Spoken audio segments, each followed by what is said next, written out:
پھر اللہ تعالیٰ نے قرآن پاک میں جب سورہ آل عمران میں کہا نا کہ اے بنی آدم یاد کر وہ دن جب ہم نے بنی آدم اور اس کی تمام تر اولاد کو اکٹھا کیا است میں، عالم است میں، اور پھر ان سے وعدہ لیا گیا کہ میں تمہارا ہی معبود ہوں کہ نہیں، تمہیں پتہ چل گیا ہے کہ کیا کہانی ہے. اینڈ دے آل سیڈ کہ یس ہم آپ کی عبادت کا وعدہ کرتے ہیں. یہ قرآن پاک کی آیت کا میں نے آپ کو مفہوم بتایا تاکہ آپ کو پتہ چل جائے کہ قرآن پاک کس طریقے سے یہ بات اس طریقے سے بتاتا ہے کہ فار ایگزامپل میں اور آپ آپس میں بات کر رہے ہیں اس وقت، مجھے تو نہیں یاد وہ دن عالم است کا، تو اللہ تعالیٰ نے کیوں کہا یاد کرو وہ دن کہ جب میں نے بنی آدم اور اس کی ساری اولاد کو اکٹھا کیا تھا. اب علماء کی دو سپلٹ ہیں اس کے اوپر کہ یہ ایک واقعی میں دنیا پہ ہوا ہے واقعہ آدم کے بعد، حضرت نوح سے پہلے اور یا ادریس سے بھی پہلے، اور اس وقت جتنی بھی اولاد تھی سب سے اللہ تعالیٰ نے وعدہ لے لیا تھا کیونکہ بھائی شریعت نے آنا تھا، اور شریعت تو نوح علیہ السلام سے شروع ہوئی ہے ساری. تو یہ سارا کا سارا معاملہ اللہ تعالیٰ نے اس کو وعدہ لیا تھا. دوسرا اسکول آف تھاٹ جو ہے اسکالرس کا وہ کہتا ہے کہ نہیں، یہ کہانی ارواح کی ہے. ایک خاص عالم میں اللہ تعالیٰ نے تمام ارواح کو اکٹھا کیا جو کہ آدم کی اولاد میں سے ہونی ہے، اور ان سب کو کہا کہ یہ ڈیکلریشن کرو. تو یہ ڈیکلریشن کس چیز کی ہو رہی تھی؟ یہ ڈیکلریشن کسی ابھی تک آپ کے سوال کا جواب شروع نہیں ہوا، یہ کانٹیکسٹ میں بتا رہا ہوں آپ کو کہ یہ کس طریقے سے اللہ تعالیٰ نے بتایا کہ آپ کے پیدا ہونے سے پہلے بھی یہ معاملات کس طریقے سے آپ کو اکٹھا کر کے عیاں کر کے بتائے گئے. تو پھر بیچ میں ایک پزل کا پیس ہے جو کہ میں اب ڈالوں گا تو آپ کو پکچر کمپلیٹ ہو جائے گی اس کانٹیکسٹ کی. سورہ احزاب میں اللہ تعالیٰ نے کہا نا کہ انا عرضنا الامانۃ علی السماوات والارض والجبال فابین ان یحملنها واشفقن منها وحملها الانسان، کہ جب ہم نے یہ امانت پیش کی، یہ پوری کی پوری جو اسکیما ہے یہ بتائی کائنات کو، انا عرضنا الامانۃ علی السماوات والارض والجبال، آسمان کو، جو زمین ہے جس کو ہم زمین کہتے ہیں اس کو، اور پہاڑ کو، مطلب ایک اوور آل ڈیکلریشن دے دی ہے کہ جو بھی چیز ہے سب کو دکھا دی کہ کون ہے کہ جو یہ امانت پوری اٹھا سکتا ہے، یہ امانت اٹھائے گا. ٹھیک ہے. تو اللہ تعالیٰ نے کیا کہا کہ انسان نے کہہ دیا کہ میں اٹھاؤں گا. حمل انسان کہ میں، انسان نے کہا کہ میں اٹھاؤں گا. حمل کا لفظ ہے نا، I'll bear the load, I'll bear the burden of this امانہ. یہ سورہ احزاب کی آیت بہت کلیئر کر کے بتاتی ہے کہ جب ہم نے یہ پریزنٹ کیا کہ کوئی ہے جو اس امانت کو اٹھائے گا، تو انسان نے خود آپٹ کیا کہ I will cross this whole hurdles. یہ جو آپ نے تمام تر معاملہ بنایا، اس کی سینکٹیٹی کو میں نبھاؤں گا، اس کی پاکیزگی اور اس چیز جو پورا اسکیما آپ نے بنایا اس پہ خراش نہیں آنے دوں گا. I'm going to come clean. اور اللہ تعالیٰ نے ساتھ ہی بتایا پھر انہو کان ظلوما جہولا، اس کو نہیں پتہ تھا انسان کو کہ وہ کس چیز پہ یس کر رہا ہے. ظلوماً اپنے اوپر ظلم کیا اس نے، جہولا جہل میں رہا کہ یہ میں نے کہہ تو دیا، اس کو پتہ ہی نہیں تھا. جہل کا مطلب یہ نہیں کہ جو ہم نے سائیکالوجی بنائی ہوئی ہے کہ بغیر اس کی انٹینسٹی کو پتہ ہوئے اس نے یس کر دیا، اور بغیر اپنی اس طاقت کو پتہ کیے کہ یہ کر بھی سکتا ہے کہ نہیں اس نے کر دیا. تو یہ ظلم کیا اس نے، جس بغیر مطلب کسی ایسے بندے پہ آپ بوجھ ڈال دیں کسی ایسی چیز کا جو اس کا اہل نہ ہو تو اس پہ ظلم ہی کرنا کہتے ہیں. سو انسان کو خود بھی نہیں پڑتا اس کی کیپیبلٹی کا، اور پھر بھی انسان نے کہا کہ میں اٹھاؤں گا. اور اللہ تعالیٰ نے کہا نا کہ انہو کان ظلوما جہولا، کہ یہ بہت ہی بڑا ظلم و جہل ہو گیا انسان سے. تو اس کی کمپنسیشن پلان بھی اللہ تعالیٰ نے بتا دی پھر کہ انسان نے، ہم یہ میں اور آپ کھڑے ہوئے تھے، دانیہ میں تھی، آپ تھا، میں تھا، آپ تھی، میرے بہن بھائی تھے، میرے بھی بچے تھے، آپ کے بھی بچے تھے، آپ کے ماں باپ تھے، ہم سب اکٹھے کھڑے تھے. جو اس وقت دنیا میں ہم ایک قبیلے میں ہیں، جو بھی گھر والے ہیں وہ اس وقت بھی وہاں پہ اکٹھے تھے. جو آپ کے دوست یار ہیں وہ ادھر بھی دوست یار تھے، جو میرے دوست یار ہیں وہ ادھر بھی دوست یار تھے. ہم سب اسی اسکیما کو یہاں پہ لے کے آئے ہیں. ایک حدیث ہے جو کہ مفہوم میں آپ کو سناتا ہوں کہ ارواح میں جو قبیلے آپس میں بہت قریب تھے وہ دنیا میں بھی وہ آپس میں بہت قریب ہو جاتے ہیں. جو آپس میں بھی وہ ان کی اتنی نہیں بنتی تھی ادھر بھی نہیں بنتی ان کی. مطلب اتنا کوئی خوبصورت کمپلیشن ہے نا اس پکچر کی. اس لیے آپ کو یہ بات بہت دھیان سے سمجھنی ہے. اب چونکہ انسان کو اللہ تعالیٰ نے کہا ہے ظلوماً جہولا، تو اس کی کمپنسیشن اللہ تعالیٰ نے بتائی. کیا تیرے سے نہ یہ بوجھ اٹھایا جائے گا، تو اپنے اوپر ظلم کر رہا ہے، نہ تجھے علم ہے کہ اس کی کس لیول کی میٹرکس اور انٹینسٹی ہے. تو میں چونکہ علیماً خبیر ہوں، مجھے سب پتہ ہے، اور سب سے بڑا محسن بھی میں ہوں، تو میں تیرے اوپر احسان کر دیتا ہوں. میں تجھے وہ ٹول کٹ دیتا ہوں کہ جس کے تھرو تو آرام سے پہنچ سکتا ہے. اور وہ ٹول کٹ ایک لفظ میں اسلام ہے. اب اس کی میں بریک اپ کر کے اس کو تھوڑے سے اس کی کنسٹیٹوئنسی بتاتا ہوں اسلام کی آپ کو، کہ وہ کیا احسانات چل رہے تھے.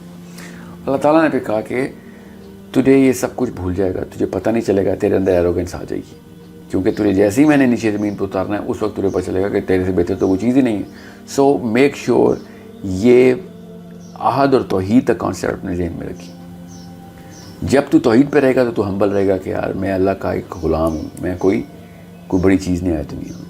اس کے لیے بھی میں تجھے ایک اور گفٹ دیتا ہوں، اور وہ ہے نماز کا. جب تک تو نماز پڑھتا رہے گا تب تک تیرے جو افیشنسی ہے نا، فنکشننگ کیپیبلٹی ہے، وہ جو تیرا ریڈ آ رہا ہے وہ اپنی نارتھ ڈائریکشن بتاتا رہے گا تجھے، تو پھر ادھر ادھر نہیں ہوگا. قرآن پاک میں تجھے خود نازل کر کے دوں گا، تجھے ایک ایک جگہ پہ یاد دہانی رہے گی. پھر ایسے ایسے انبیاء بھیجوں گا میں اس وقت، تاکہ اگر تم لوگ بھول جاؤ تو یہ تمہیں آ کے یاد کرا دیں. پھر میں ایسے ایسے سائنس تمہیں تمہارے جسم کے اندر دکھاؤں گا، فی انفسکم، پھر تمہیں آسمانوں میں دکھاؤں گا، تاکہ اگر کسی بھی معاملے کے اندر تمہیں کچھ بھی نہ سمجھ آئے، پچ بلیک میں چلے جاؤ، تب بھی تمہیں اللہ تعالیٰ کا راستہ مل جائے گا. اس لیے فکر نہ کرنا، کچھ ایسے کام ہیں جو کبھی بھی نہ کرنا، میں پہنچا دوں گا تمہیں. اور اللہ تعالیٰ نے وہ بتائے پھر کام کیا، شرک کبھی نہ کرنا، طاغوت کبھی نہ کرنا، کفر کبھی نہ کرنا، پھر قتل نہ کرنا. میں اب میٹرکس اسی طریقے سے بتا رہا ہوں، کیونکہ سب سے بڑا شرک گناہ جو ہے وہ شرک ہے. اس کے بعد جو اسلام کے فلسفے میں موٹا موٹا بتا رہا ہوں، سارا سیریل تو آف کورس نہیں بتا سکوں گا ایک ویڈیو میں. شرک کے بعد پھر طاغوت ہے، طاغوت کے بعد پھر کفر ہے، کفر کے بعد پھر قتل ہے، قتل کے بعد پھر سود ہے، سود کے بعد پھر غیبت، تہمت ہے، تہمت کے بعد پھر غیبت ہے، غیبت کے بعد پھر زنا ہے، اور زنا کے بعد پھر جھوٹ ہے. سو انڈرسٹینڈ یہ سیکوینسنگ فلسافیکل ہائرارکی ہے جو میں نے آپ کو بتائی ہے. سو اس کی پوری میٹرکس ہے، اور بڑا پرفیکٹ پزل کنیکٹ ہوتا ہے کہ اسی طرح کی سیکوینسی کیوں رکھی ہے گناہوں کی. مگر بہرحال ہمیں موٹا موٹا تو سب کو پتہ ہے کہ یہ کام نہیں کرو گے نا تو بچ جاؤ گے.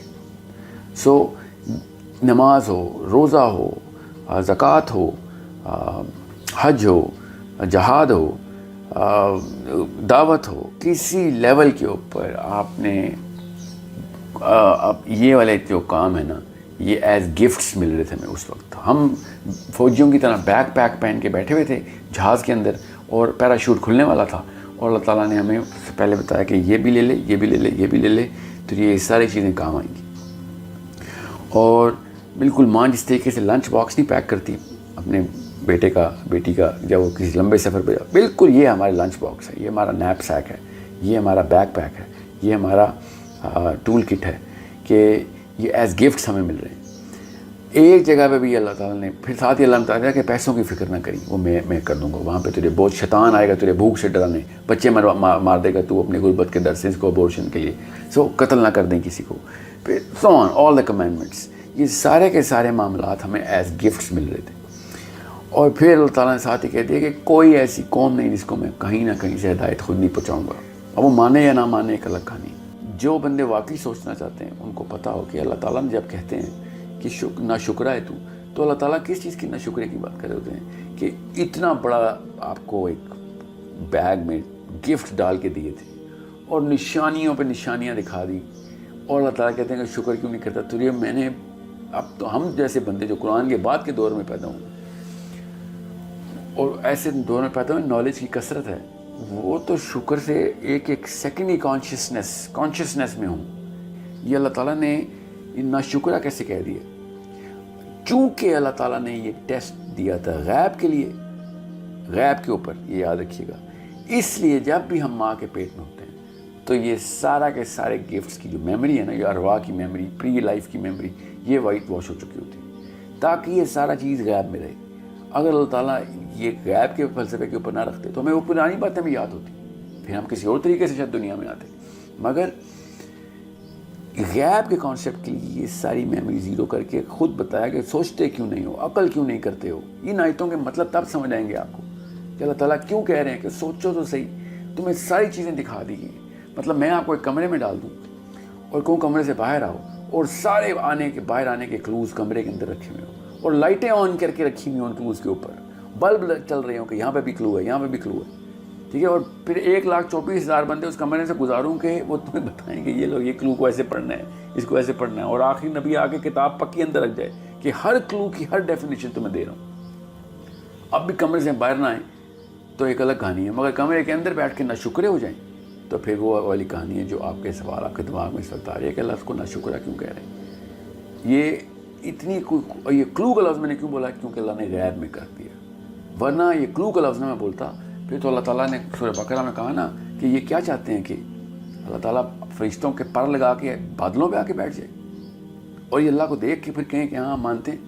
اس طرح کی کوئی جو ہے وہ توحید اور جو بلیف ہے اور عقیدہ وہ نہیں مجھے چاہیے۔ مجھے تو میرا تو گرینڈ اسکیما پہلے سے میں نے بتایا تھا، تم لوگ جو اٹھ کے آئے تھے کہ ہم ہاں اس کے اوپر مانیں گے۔ اب آپ کو اللہ تعالیٰ کی ان غصے والی آیتوں کا بھی جو ہے نا وہ ٹیمپرامنٹ سمجھ آئے گا کہ جب اللہ تعالیٰ کہہ رہے ہیں کہ یہ تم نے کہ اس شخص کو دیکھا ہے، ارائیت الذی یکذب بالدین۔ اب سوچیں کس ٹون میں یہ آیت کی گئی ہے، یہ ایسے عربی سمجھ سکتے ہیں کہ کیا تم نے اس شخص کو دیکھا ہے جو روز جزا کو جھٹلا رہا ہے، مطلب دیکھ کے آ رہا ہے اور پھر بھی جھٹلا رہا ہے اور تضحیق کر رہا ہے اوپر سے۔ سو this is the simplest way I can actually explain it to you without going in the kind of detail جس کی وجہ سے اور باقی کے لوگ اور کنفیوز ہو جائیں کہ یہ کیا آپ نے کہانی سنا دی۔ میں آپ کو ریفرنسز بتا دوں، سورہ احزاب کا آخری رکوع پڑھ لیں، میں نے وہاں سے پڑھا ہے۔ بخاری کی میں نے 2 حدیثیں سنائی ہیں آپ کو، سورہ آل عمران کی آیت ہے وہ میں نے آپ کو بتائی ہے۔ سو یہ بڑی کلیئر کر کے، اور ان کی جس مرضی عالم کی تفسیر پڑھ لیں آپ، وہ 2 الگ الگ کیٹیگریز کے علماء ہیں جو عالم است کے اوپر سپلٹ ہوئے ہیں، ارواح میں ہوا تھا یا دنیا میں ہوتا۔ باقی کی کسی بھی کیٹیگری کے اوپر علماء کرام کی کہیں بھی سپلٹ نہیں جو میں نے آپ کو بتائی۔ دین کی بات پھیلانا صدقہ جاریہ ہے، ثواب کی نیت سے ویڈیو کو شیئر ضرور کیجیے۔ جزاک اللہ۔